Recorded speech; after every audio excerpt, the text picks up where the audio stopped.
चलो चलो नई मिसाल हो,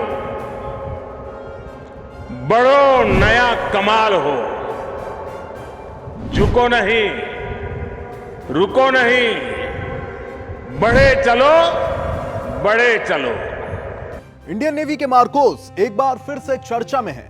इन्होंने सोमालिया तट के पास लाइबेरिया के झंडे वाले जहाज एमवी लीला नॉरफोक को न केवल हाईजैक होने से बचाया, बल्कि 21 क्रू मेंबर्स को भी सुरक्षित निकाल लाए। इनमें 15 भारतीय सदस्य शामिल हैं। ये सभी कमांडो हमारे इंडियन नेवी के जहाज आईएनएस चेन्नई पर सवार होकर हाईजैक हुए जहाज तक पहुंचे थे। समुद्री लुटेरों को जब ये वार्निंग मिली कि भारत के मार्कोस कमांडो इस ऑपरेशन को अंजाम देने जा रहे हैं, तो वो जहाज छोड़कर ही भाग गए, क्योंकि वो जानते थे कि भारतीय नौसेना की एलीट मरीन कमांडो की टुकड़ी कितनी खूंखार है। ऐसे में चलिए जानते हैं समंदर के सिकंदर, पानी में मौत का दूसरा नाम मार्कोस कमांडो के बारे में सब कुछ। नमस्कार, मेरा नाम है सुधांशु शिव कुमार।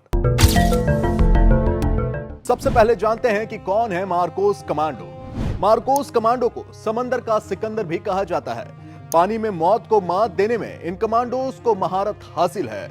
इनकी फुर्ती और चुस्ती की वजह से ही इन्हें मगरमच्छ भी कहा जाता है। मार्कोस कमांडो इंडियन नेवी की खास यूनिट है, जिन्हें पानी में दुश्मनों से लड़ने में महारत हासिल है। वैसे तो इन्हें मार्कोस कहा जाता है, मगर आधिकारिक तौर पर इन्हें मरीन कमांडो फोर्स यानी एमसीएफ कहा जाता है। गहरे पानी में स्पेशल ऑपरेशन के लिए ही इन्हें ट्रेन किया जाता है। मार्कोस कमांडो को unconventional warfare, hostage rescue, personnel recovery जैसी कई मुहिम में शामिल किया जाता है।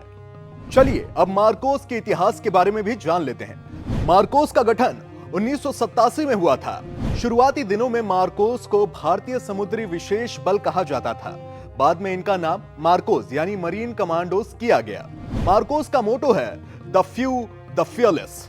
मार्कोस ने गल्फ और अन्य समुद्री डकैती प्रभावित क्षेत्रों में कई जरूरी ऑपरेशंस को अंजाम दिया है। इससे पहले जब 70 के दशक में भारत पाकिस्तान का युद्ध हुआ था, इसी दौरान इस बात की जरूरत महसूस हुई कि नेवी के पास ऐसे कमांडो की फोर्स होनी चाहिए जो पानी में जाकर दुश्मनों के छक्के छुड़ा दे।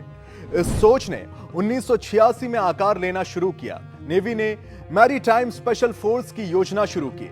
इसका उद्देश्य ऐसे कमांडो तैयार करना था जो खास ऑपरेशन जैसे काउंटर टेररिस्ट मुहिम चला सकें।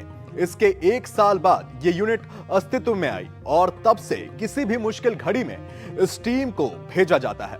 चलिए अब मार्कोस की टफ ट्रेनिंग पर भी एक नजर डाल लेते हैं। मार्कोस कमांडो बनना कोई सामान्य बात नहीं है। इसकी ट्रेनिंग इतनी टफ होती है कि ट्रेनिंग के दौरान ही कई जवान हार मान जाते हैं। कहा जाता है कि इसकी 2.5 से 3 सालों तक लगातार खतरनाक ट्रेनिंग चलती है, जिसमें मौत से लड़ना सिखाया जाता है। इस ट्रेनिंग के दौरान जितनी सख्ती दिखाई जाती है, उतनी शायद ही सेना के किसी अन्य विंग में हो। ट्रेनिंग के दौरान जवानों को हर तरह से मजबूत बनाया जाता है और उन्हें यह सिखाया जाता है कि कैसे मौत के जबड़े से जिंदगी को छीनना है। उम्मीद करते हैं मार्कोस कमांडो पर हमारी ये जानकारी आपको पसंद आई होगी। अगर वीडियो का टॉपिक अच्छा लगा तो कमेंट बॉक्स में कमेंट कर जरूर बताएं और बने रहें इंडिया टीवी के साथ।